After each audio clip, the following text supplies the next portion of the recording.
Hi, my name is Tom Scott. I'm a therapist in the Virginia Beach area. In my last video, I spoke about the definition of sexual addiction and the impact that it might have on your life or the life of your loved ones. However, before I go any further, I would like to say let's not get hung up on the definition of sexual addiction. The key issue is there might be a behavior that's a little bit out of control or a lot out of control, and it's a sexual behavior that you're not proud of, and it might be offending your partner. And those are the key issues of importance, not the technical definition. In this video, we'll be talking about help for sexual addiction. Now, this could take the form of self-help. It could take the form of therapy, or it could take the form of Sex Addicts Anonymous or other self-help groups. But in any case, you have to be ready. And let's start talking about the stages of change. Change is complicated, a lot more complicated than most people realize. First, we start out in the pre-contemplation stage. This is kind of where we don't think we have a problem. Other people may think we have a problem, but we don't. Then we might get to the contemplation stage where you feel kind of stuck and maybe you're kind of thinking that, you might have a problem. You're probably bargaining with yourself. You may be minimizing the problem, but you're not really fully prepared to make any serious changes. Then comes the preparation stage. Here you're thinking, I may want to change at some point, but not yet. Here you're preparing yourself. This is where, for instance, watching this video may come into play. Then there comes the taking action. That's when we really start making the change. That doesn't need a lot of explanation. Then we get to the maintenance stage. That's kind of where we're trying to stay on course. And then last but not least is the lapsing and relapsing phase. In this stage, we fall back, and it's almost inevitable. Most people lapse or relapse. Lapse is kind of a temporary or minor falling back. A relapse is going all the way back to the beginning. So let's say you're ready to make a change. What will that involve? At the very top of the list is being honest. Being honest with yourself, which we already have talked about, and being honest with important people in your life. People like your partner, maybe your parents, maybe a brother or sister, or a best friend. It could involve things like passwords. You need to be transparent. If you're transparent, this in and of itself will prevent you from acting out in certain ways because you don't want anybody to see what you're doing. If you don't have anything to hide, then you can be transparent. So if you're giving people passwords and access to your phone, your computer, and those sorts of things, that will help stop behaviors. Then there's the issue of monitoring. There's some very good monitoring software. One that I've seen is called Covenant Eyes. This and some of the other software will actually notify important people if you're browsing around in places you shouldn't be browsing around. I like to conceptualize acting out like an alphabet, with the letter A being the first sexual thought that comes into your head, and Z being the completion of the sexual acting out, with lots and lots of letters in between. So how would that work? Let's say you're in your living room of your house, nobody's home. and you've decided that you want to have a meetup, a sexual encounter with a stranger. How does that start? It starts with the letter A, the thought. Then taking that thought and getting up out of a chair, B, going to the computer, C, getting on there and begin surfing the web, D, step after step after step, whereby you're following up, you're contacting that person, you're getting up out of your house, into your car, driving to the meetup, doing whatever you need to do to make that person go along with you, and then finally the completion of the sexual act. Now, why is this so important? Well, a lot of people say, well, it just kind of happened. No, it didn't just kind of happen. There are many, many, many steps between A and Z. And it's particularly important because the earlier in the alphabet you stop the behavior, the quicker and more likely it is that you're going to stop yourself in the tracks that you don't need to be in. One other companion concept here is what we call a seemingly unimportant decision. These are decisions that in and of themselves seem like no big deal. But if you pick up on them, eventually they're going to take you down a very dangerous path. And it's important to be able to see these ahead of time. Let's talk about the cycle of sexual addiction. The cycle of sexual addiction starts with anxiety.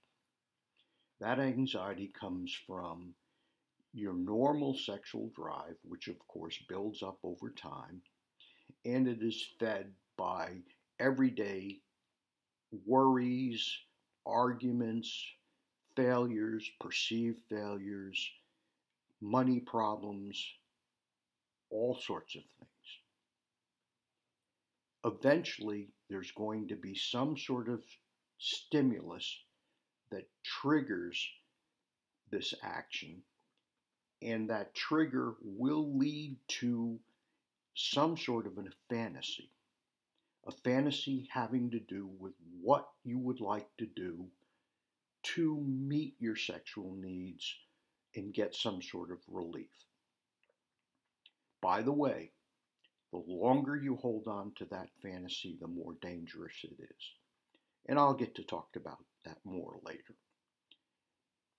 The next step in the cycle is acting out. That doesn't need much explanation. The acting out can be specific to whatever it is that is part of your particular cycle. But the bottom line is, when you get to the point of acting out whatever fantasy you've had, eventually you get to the point of a climax. And that climax gives you a temporary sense of relief.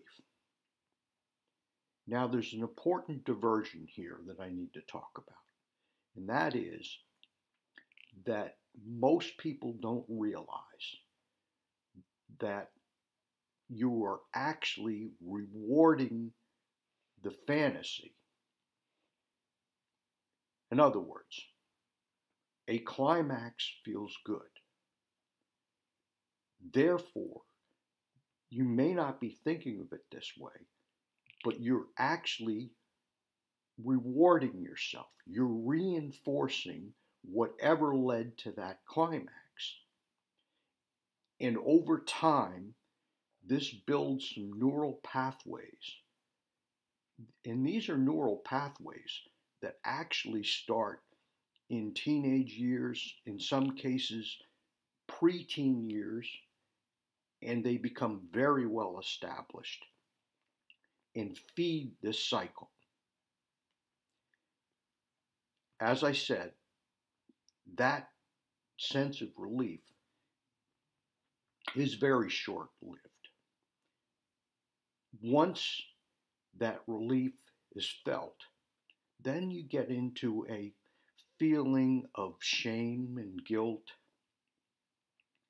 And then that, of course, leads to feeling bummed out, feeling disappointed.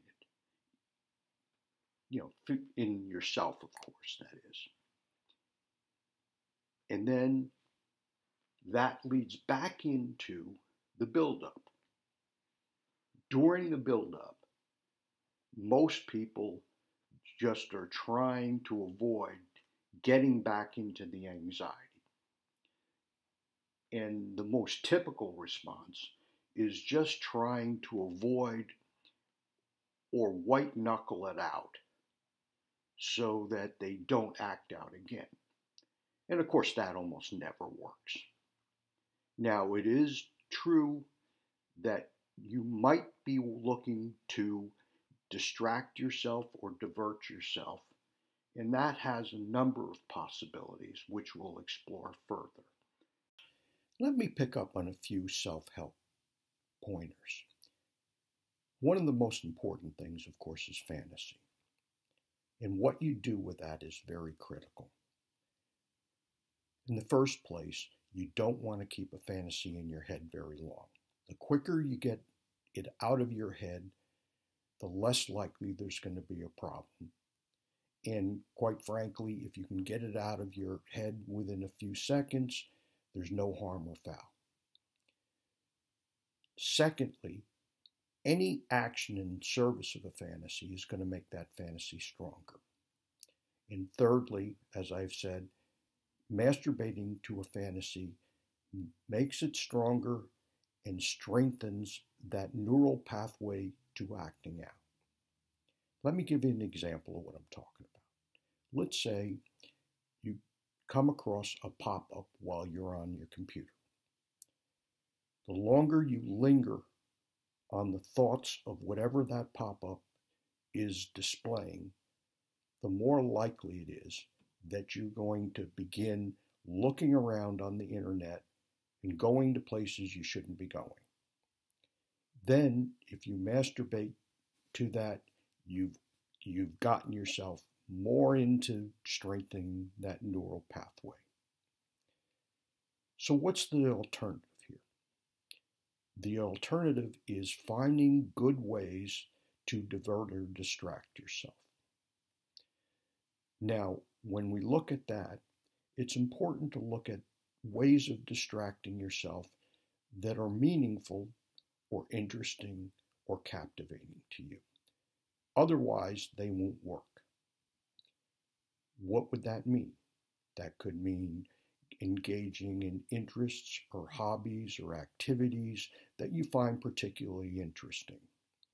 This could have to do with talking to people that are good influences. Many people utilize what we call an accountability partner. This is a person that we trust very much and can help us at times when we feel tempted or weak. This could be a sponsor in a 12-step program. This could be a minister. This could be a relative. This could be a friend. And of course, you should be very open and honest and transparent with your sexual partner, hiding nothing from them, including when you feel weak.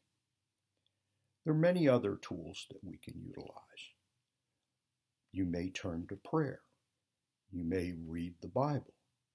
You may read Sex Addicts Anonymous literature. All of these things can give you strength. Of course, I'm a big believer in exercise. When you exercise, you burn energy. You may not think of it this way, but anxiety is a form of energy. So when you burn off energy, you're burning off anxiety. It doesn't make it go away, but it helps immensely. Many people utilize things like a card that they will carry around. And on that card, they will write down all the reasons that they want to stay out of trouble. And they may write down inspiring thoughts or whatever it takes to keep them on track. Some people will even wear a rubber band and snap it whenever their mind starts heading in a direction that they shouldn't be headed. In any case, it's also important to be aware of your triggers. One of the concepts that many people find helpful is the circles of risk. And they talk about these in terms of the inner circle behaviors. Inner circle behaviors are behaviors that you know you should not be engaging in. There's no doubt.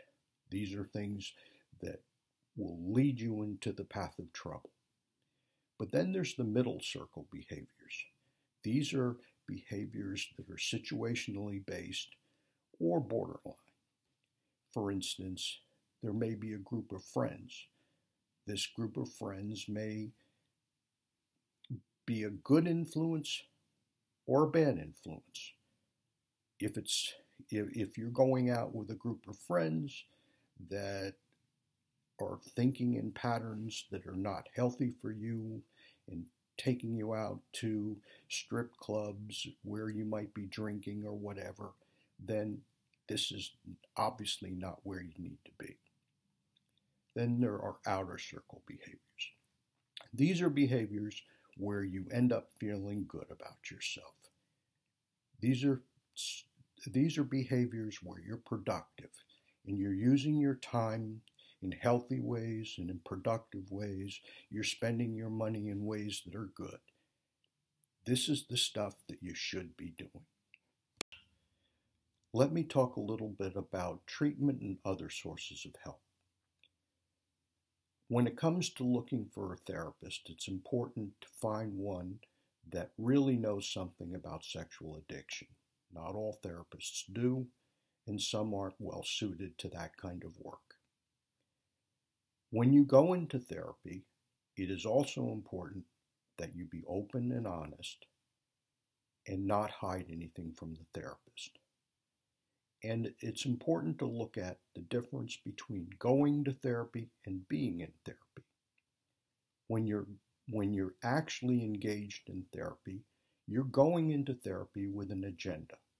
You're not expecting the therapist to work miracles on you. It's a process that you both need to be engaged in. And in this engagement, not only should you go in there with your own agenda, but you need to be listening to the therapist and talking about and working on the issues that you deal with in therapy outside of the therapy sessions. And then when you go back in for your next session, you're taking things back in there and letting the therapist help you tweak what you're working on. Now, it's also important that if you have any lapses, that you let the therapist know. And it's also important that if you run into trouble, you may have to give the therapist a call in between sessions or set up an emergency session. Now let me talk a little bit about groups. There are a number of self-help groups out there. Some of them are faith-based, and of course there's Sex Addicts Anonymous. Most of these are based on some sort of a religious standpoint. If nothing else, a higher power is addressed. And how you approach these groups is also important. Here again, it's important to be open and honest. And let me also say that just going in and spilling your guts does not really solve the problem. Many people talk about what they refer to as the bounce effect. That's when you walk into a group, you spill your guts, and you walk out and you say, oh, everything's fine, everything's solved, since I've shared all my problems. No, That's only where it begins. Then you need to get yourself a sponsor. This is that accountability person that I talked about. This is somebody you can turn to. You should be in regular contact with this person, and this should be somebody that you really call when you're in trouble or tempted. Then comes the 12 steps. The 12 steps is actually transformative if you do it right. What do I mean by that? Okay, yes, you can work on the 12 steps just by going through the motions and writing some things down. But if you're really doing it right, it should take months to go through. And you need to be open and honest and very straightforward and really working on it and bearing your soul. However you choose to seek help, it's important to realize that it's a process. It's not a matter of flipping a switch and all of a sudden you have your problem solved. But in any case, you need to be prepared for hard work. You need to be honest with yourself and the people around you. You need to be prepared for lapses and maybe even relapses, but it's all part of the process. Anyway, once you gain control of your life, you'll feel much better about yourself. You won't have to lead a double life, and you will be much happier. Thank you for sharing this time with me. I'm Tom Scott. Goodbye for now.